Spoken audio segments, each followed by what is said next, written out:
How to repair a MySQL database in cPanel.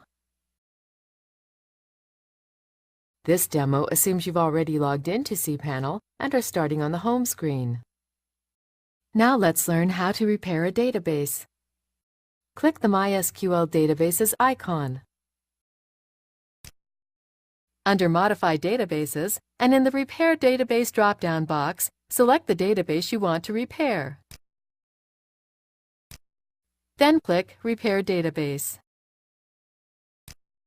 That's it. The database has been repaired. This is the end of the tutorial. You now know how to repair a database in cPanel.